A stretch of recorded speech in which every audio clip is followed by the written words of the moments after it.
ভীষণ অদ্ভুত প্রকৃতির মেয়ে আপনি, ক্যারল। নম্রতা, ভদ্রতা, অন্যের প্রতি শ্রদ্ধা দেখানো, সম্মান জ্ঞাপন করা কোনো কিছু জানেন না আপনি। আর জানবেনই বা কি করে? আপনার মতন অশিক্ষিত মেয়ের কাছে এর থেকে বেশি তো কিছু এক্সপেক্ট করা যায় না। ওই যে মুখে বলেন না মাঝে মাঝে প্রফেশনালিজম, রেসপন্সিবিলিটি, হ্যানা ত্যানা, এটা ওটা, আপনি কতটুকু মানেন বলুন তো নিজে থেকে? কোন দিন মেনেছেন? আপনি জানেন অতিথি আমাদের কাছে কি? আমরা কি চোখে দেখি অতিথিকে?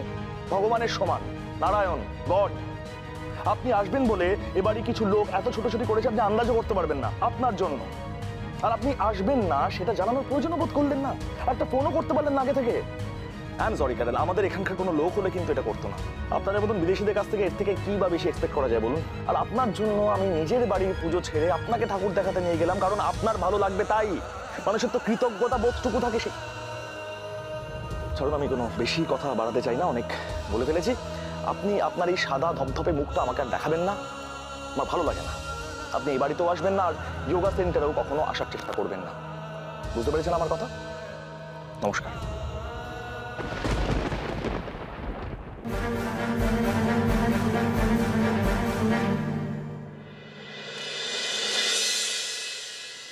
গোরা, আজকাল তুই বড্ড বেশি রাগারাগি করিস। রাগের মাথায় যা মুখে আসে তাই বলে দিস, একবারও ভাবিস না কাকে কি বলছিস। আচ্ছা যাই হোক না কেন, একটা মেয়ের সঙ্গে কেউ কোনোদিন এভাবে কথা বলে? মা ঠিকই তো আছে, ওই বিদেশি ভূতনিটার জন্য না, না মানে ওই মেয়েটার জন্য, ওই মেয়েটার জন্য এটাই ঠিক। ও যে না এসে আমাদের অপমান করলো, আর ওকে অপমান করলেই দোষ। শোন, এভাবে মাথা গরম করলে তো চলে না, আমার কথা শোনো আগে। কৌস্তব, কথাটা হচ্ছে মেয়েটা নিশ্চয়ই কোনোভাবে আটকে গেছে, হয়তো কোনো কাজ এসে পড়েছে, এমার্জেন্সি। তুমি কিছু না জেনে শুনে মেয়েটাকে ওইভাবে চেঁচালে। আমার কিন্তু খুব খারাপ লাগছে মেয়েটার জন্যে। ইস বেচারি। আচ্ছা ঠিক আছে, আমার কথা শোনো। শোনো, এসো।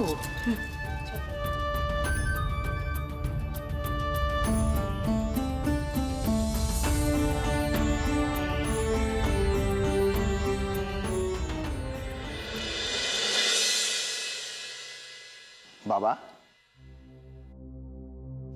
ও বাবা। ও তোমরা বলো, এই দেখো না, কি এটা?